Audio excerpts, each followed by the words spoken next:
चलो बच्चों, आज करते हैं page number 49 question number second. ठीक है, क्वेश्चन नंबर सेकंड में क्या बोला हुआ देखो एक बार। Why do ionic compounds have high melting points. ठीक है, क्या बोलता है कि आयोनिक कंपाउंड्स जो होते हैं आपके आयोनिक कंपाउंड्स का मेल्टिंग पॉइंट हाई क्यों होता है। ठीक है ना, कंपाउंड कैसे है बेटा, आयोनिक कंपाउंड। ठीक है, आयोनिक कंपाउंड्स किससे बनते हैं बेटा, उनके बीच में क्या होता है, आयोनिक बॉन्ड्स। क्या होता है उनके बीच में, आयोनिक बॉन्ड्स। क्या होता है, आयोनिक बॉन्ड। क्योंकि उनके बीच में क्या होता है बेटा, आयोनिक बॉन्ड्स होते हैं। ठीक है, आयोनिक बॉन्ड्स किससे बनते हैं, by transfer of electron, by transferring of electrons, complete transferring of electrons से बनते हैं। ठीक है, और ये जो बनते हैं ना, ये जो बॉन्ड होते हैं, ये आयनिक बॉन्ड्स, ये क्या होते हैं बेटा, बहुत स्ट्रॉन्ग होते हैं। क्या होते हैं बेटा, बहुत स्ट्रॉन्ग होते हैं। ठीक है, इसकी वजह से आयनिक बॉन्ड की वजह से, ठीक है, जो आयन्स है, जो पॉजिटिव वाला आयन है और जो नेगेटिव वाला आयन है, ठीक है, इनके बीच में बहुत ही स्ट्रॉन्ग इंट्रैक्शन होती है। इनके बीच में क्या होता है बेटा, बहुत ही स्ट्रॉन्ग इंट्रैक्शन। ठीक है, बहुत स्ट्रॉन्ग इंट्रैक्शन होती है। ठीक है, और ये इंट्रैक्शन इतनी स्ट्रॉन्ग होती है कि ये आसानी से टूटती नहीं है। ठीक है, तो इसको तोड़ने के लिए बहुत ज़्यादा अमाउंट में क्या चाहिए बेटा, आपको एनर्जी। बहुत ज़्यादा अमाउंट में क्या चाहिए, लार्ज अमाउंट में एनर्जी चाहिए। इसलिए क्या करना पड़ता है, इसको बहुत हीट करना पड़ता है। इसलिए क्या होता है, इनका मेल्टिंग पॉइंट क्या होता है बेटा, बहुत ज़्यादा हाई होता है आयनिक कंपाउंड का। ठीक है, तो इसके आंसर में आप क्या लिखोगे,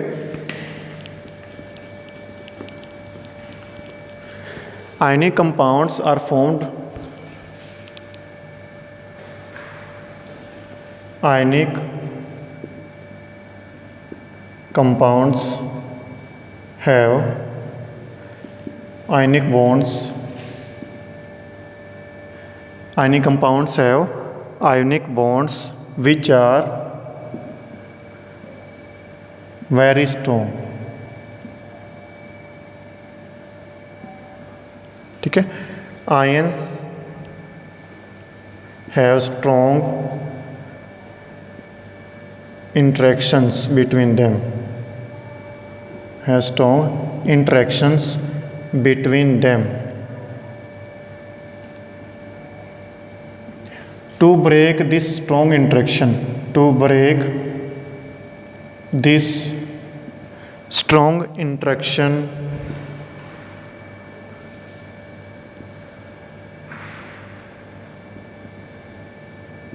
large amount of heat is required, large amount of energy या heat। ठीक है, large amount of energy या फिर heat is required। और ज़्यादा हीट देंगे तो क्या होगा, मेल्टिंग पॉइंट तो हाई होगा। ठीक है, hence melting point is, hence melting point of ionic compound is high, hence melting points of ionic compounds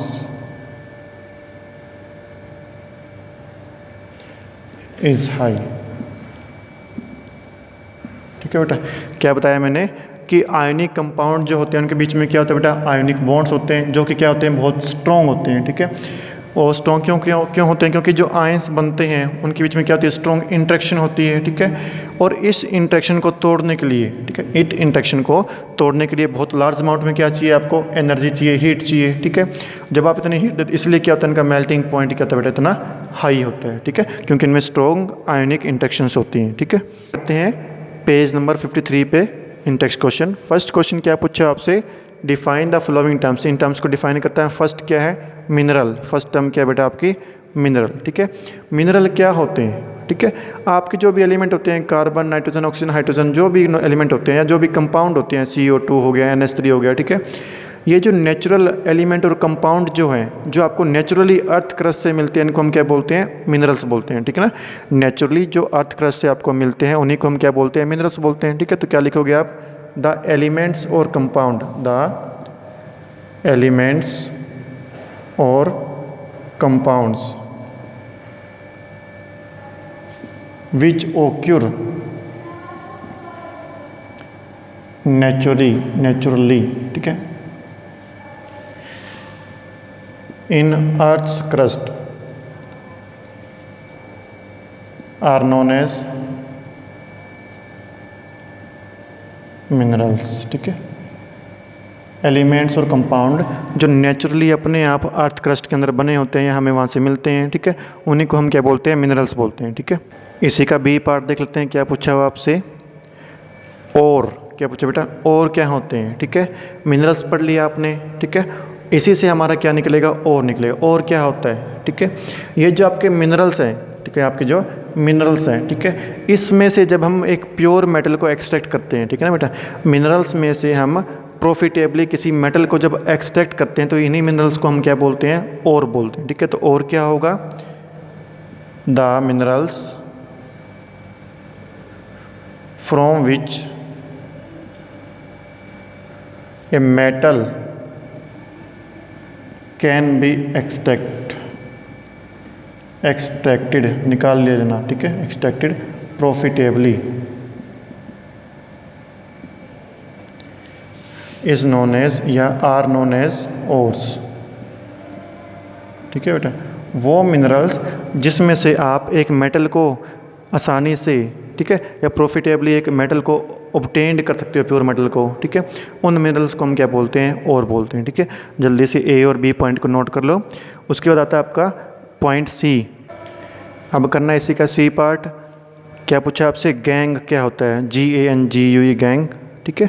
तो जो आप और से बेटा, और से आप मेटल निकालते हो, ठीक है ना, और से आप प्योर मेटल को एक्सट्रैक्ट करते हो ना, तो वो जो और होता है ना आपका, उसमें बहुत सारी इम्प्योरिटीज़ होती हैं। क्या होता है उसमें, बहुत सारा इम्प्योरिटीज़, कूड़ा कचरा, जैसे आप बोलते हो मिट्टी, डस्ट, सोयल और बहुत सी चीज़ें उसमें मिक्स होती हैं, ठीक है। यही जो इम्प्योरिटी हैं, इन्हीं इम्प्योरिटीज़ को हम क्या बोलते हैं बेटा, गैंग बोलते हैं, ठीक है। तो क्या लिखोगे आप, the impurities such as dust particles present in ore are known as gangue, are known as या is known as gangue, ठीक है। और के साथ जो इम्प्योरिटीज़ प्रेजेंट होती है उन्हीं को हम क्या बोलते हैं बेटा, गैंग बोलते हैं। चलो बच्चों अब देखते हैं क्वेश्चन नंबर सेकंड। क्या पूछा है क्वेश्चन नंबर सेकंड में, name two metals which are found in nature in free state, ठीक है। दो मेटल्स के नाम बताने जो नेचर में आपको फ्री स्टेट में मिलते हैं, मतलब आप जो अकेले मिलते हैं, ठीक है ना। अकेला कौन सा मिलेगा आपको, जो सबसे कम रिएक्टिव होगा, ठीक है ना। तो इसका आंसर आप रिएक्टिविटी सीरीज से कर सकते हो। अगर आपको रिएक्टिविटी सीरीज लर्न है इसका आंसर आप बहुत आसानी से कर सकते हो, ठीक है। रिएक्टिविटी सीरीज़ क्या है बेटा, एलिमेंट की केमिकल रिएक्टिविटी के बेस पे हमने सीरीज़ बनाई है, या मेटल्स की रिएक्टिविटी की सीरीज के बेस पे हमने एक सीरीज बनाई है, ठीक है। उसमें क्या होता है कि जो बहुत रिएक्टिव मेटल है उनको हमने क्या रखा है, टॉप पे रखा है, जो कम रिएक्टिव है उनको हमने नीचे रखा है, ठीक है। तो सबसे ऊपर क्या आता है, पोटाशियम, सोडियम, ठीक है, ऐसे लेके सबसे लास्ट में क्या आता है, सिल्वर, गोल्ड, ये आते हैं, ठीक है। तो जो नीचे वाले मेटल है बेटा, सिल्वर, गोल्ड और प्लेटिनम, ठीक है, इसका मतलब क्या है, ये तो बहुत नीचे है, मतलब इनकी रिएक्टिविटी क्या है, बहुत कम है, ठीक है। और जिसकी रिएक्टिविटी बहुत कम है वही तो क्या होंगे, अकेले रहेंगे ना, ठीक है। तो ऐसे मेटल्स के नाम बताना है जो नेचर में फ्री स्टेट में मिलते हैं। तो क्या होगा इसका answer, gold, silver and platinum, ठीक है। Gold, silver and platinum metals are found in free states, found in free states, ठीक है। ये हमें फ्री स्टेट में मिलते हैं, अकेले मिलते हैं, ठीक है। क्वेश्चन नंबर 3 में क्या पूछा हुआ आपसे, what chemical process is used to obtain pure metal from its oxide, ठीक है। मेटल जो होते हैं जब आप उनको ऑक्सीजन के साथ रिएक्शन करवाते हो या एयर में रिएक्शन करवाते हो तो वो क्या बनाते हैं, जनरली ऑक्साइड बनाते हैं, ठीक है। जैसे आपका Na है, सोडियम, ठीक है। अगर इसको हम एयर में बर्न करते हैं, एयर में छोड़ते हैं, क्या बनाता है, सोडियम ऑक्साइड, NaO, ठीक है। सोडियम ऑक्साइड बनाता है आपका Na2, ठीक है। तो आपसे क्या पूछा हुआ है बेटा कि जो ऑक्साइड बना हुआ है इसमें से आप प्योर मेटल को, मतलब सोडियम को कैसे अलग कर सकते हो, किस केमिकल प्रोसेस का आप यूज़ करते हो, ठीक है, ये पूछा हुआ है, ठीक है। तो इसमें इसको अलग करने के लिए हम दो प्रोसेस का यूज़ करते हैं। वो केमिकल प्रोसेस कौन कौन सी है, फर्स्ट तो क्या होता है आपका रिडक्शन, क्या होता है बेटा, रिडक्शन ऑफ मेटल ऑक्साइड, ठीक है। इनका रिडक्शन करते हैं, उससे क्या होता है कि जो आपका मेटल है वो कार्बन के साथ रिड्यूसिंग एजेंट यूज़ करते हैं। मेनली हम कार्बन का यूज़ करते हैं, बहुत बार मोस्टली किसका यूज़ करते हैं, कार्बन का, ठीक है। अब सपोज करो ये क्या है आपका जिंक ऑक्साइड है बेटा, ठीक है, मेटल का ऑक्साइड है ना, जिंक ऑक्साइड है आपका, ठीक है। तो इसके साथ हम ये क्या ऑक्साइड से हमें जिंक को अलग करना, तो हम क्या करते हैं, इसका रिडक्शन करते हैं। मान लो हमने रिड्यूसिंग एजेंट क्या ले लिया, कार्बन ले लिया, ठीक है। तो कार्बन क्या करता है, यहाँ से ऑक्सीजन के साथ रिएक्ट करके क्या बनेगा, कार्बन मोनोऑक्साइड बना लेगा, प्लस जिंक मेटल अलग हो जाएगा, ठीक है ना। इसको हम क्या बोलते हैं, रिडक्शन, क्या बोलते हैं इसको, रिडक्शन, ठीक है। और जो रिडक्शन के लिए जिसको यूज़ कर रहे हैं उसको हम क्या बोलते हैं, रिड्यूसिंग एजेंट। तो कार्बन क्या है, रिड्यूसिंग एजेंट है आपका, ठीक है। एक तो ये हो गया। सेकंड क्या होता है आपका, डिस्प्लेसमेंट रिएक्शन, ठीक है। इन दो चीज़ों को आप यूज़ करते हो तो आप क्या लिखोगे, reduction and displacement reaction. Displacement reaction is used to obtain pure metals from its oxides, ठीक है। प्योर मेटल को उसके ऑक्साइड से अलग करने के लिए आप दो चीज़ें यूज़ करते हो। फर्स्ट क्या है, रिडक्शन, सेकंड क्या है बेटा आपका, डिस्प्लेसमेंट रिएक्शन। इन दोनों को यूज़ करके आप ऑक्साइड में से प्योर मेटल को अलग कर सकते हो, ठीक है। नेक्स्ट है पेज नंबर 55 पे इन टेक्स्ट क्वेश्चन, ठीक है। फर्स्ट क्वेश्चन क्या बोला हुआ है कि आपके पास मेटलिक ऑक्साइड्स हैं आपके कुछ, जिंक ऑक्साइड, मैग्नीशियम ऑक्साइड और कॉपर ऑक्साइड, ठीक है। आप उनमें क्या ऐड करते हो, जिंक, मैग्नीशियम, कॉपर, इनकी प्रेजेंस में रिएक्शन करवाते हो, ठीक है। क्वेश्चन क्या पूछा है आपसे कि इन तीनों के किस केस में, इन सारे केसेस में किस केस में आपको डिस्प्लेसमेंट रिएक्शन मिलेगी, ठीक है ना। आपसे क्या पूछा हुआ है कि जब आप इनको रिएक्शन करवाते हो आपस में, जिंक ऑक्साइड का जिंक के साथ, मैग्नीशियम के साथ, कॉपर के साथ, ठीक है, तो इन तीनों केसेस में से आपको किस केस में डिस्प्लेसमेंट रिएक्शन मिलेगी, आपसे ये पूछा हुआ है, ठीक है। देखो क्या होता है, इसके पहले हम क्या करते हैं, इनको अरेंज कर लेते हैं, ठीक है। इनकी रिएक्टिविटी के बेस पे इनको हम अरेंज कर लेते हैं, ठीक है। तो जब हम रिएक्टिविटी सीरीज देखते हैं हम क्या देखते हैं कि इन सब में सबसे रिएक्टिव कौन सा है, सबसे ऊपर कौन सा आता है, मैग्नीशियम। कौन सा आता है, magnesium.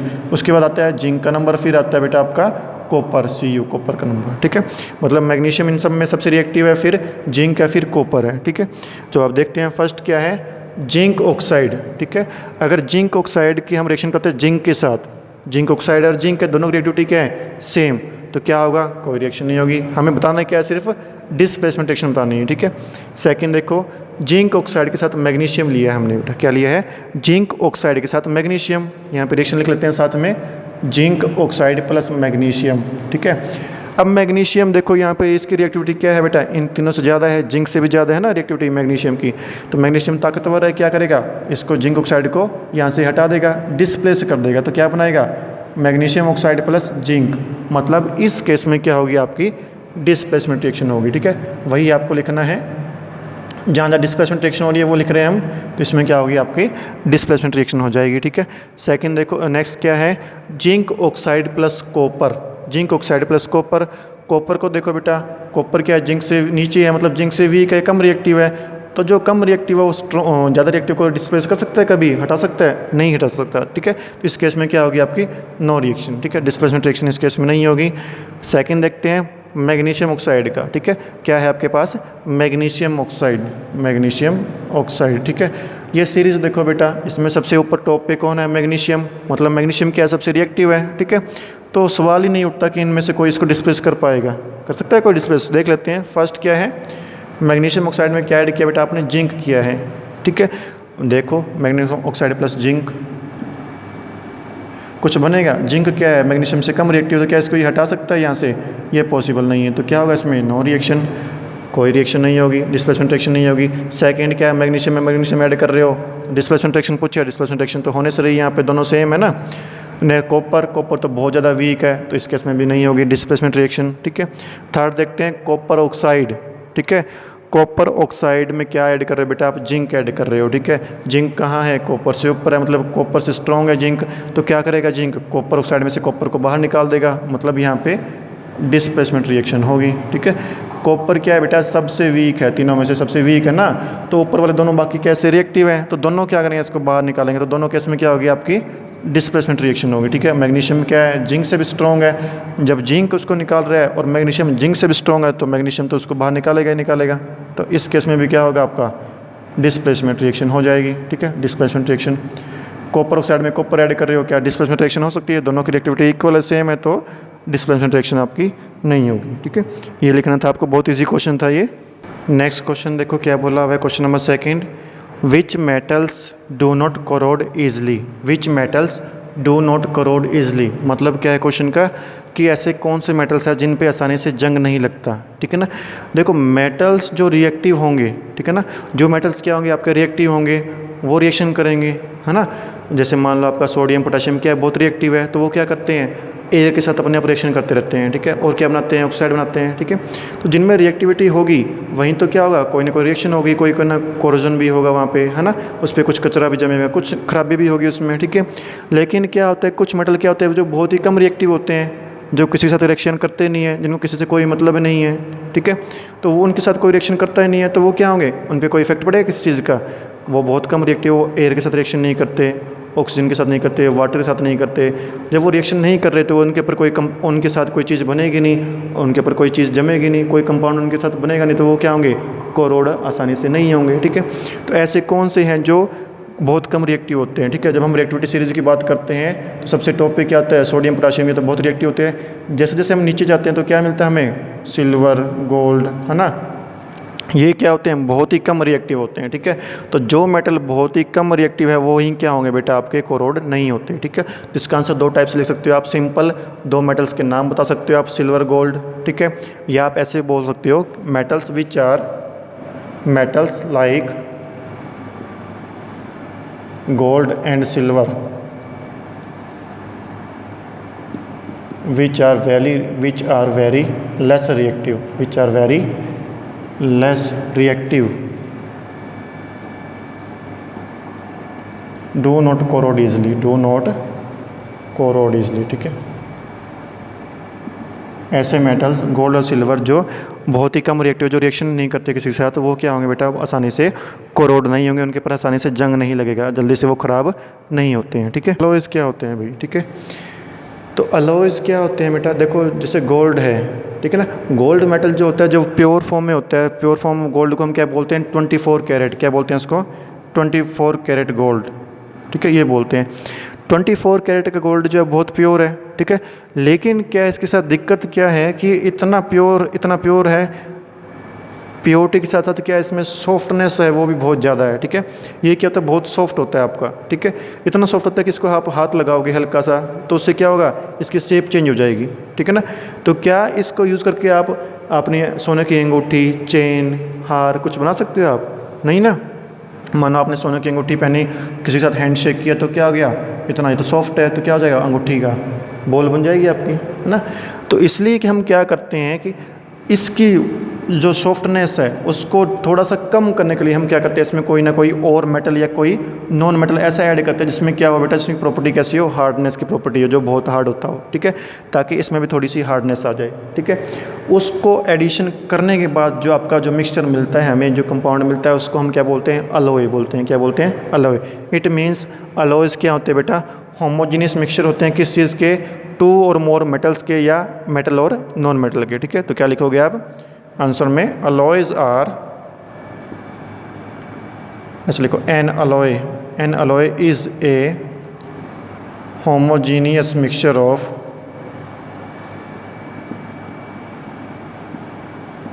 To or more metal, of 2 or more metals or a metal and a non metal, ठीक है। चलो यहाँ तक ये क्वेश्चन, इन टेक्स्ट क्वेश्चन आपके इस चैप्टर के पूरे हो गए, ठीक है। नेक्स्ट वीडियो में इसके एक्सरसाइज क्वेश्चन सोल्व करेंगे, ठीक है। किसी को किसी क्वेश्चन में कोई डाउट हो तो वो मुझे कमेंट्स में बताए, उसको हम सॉल्यूशन करेंगे, ठीक है।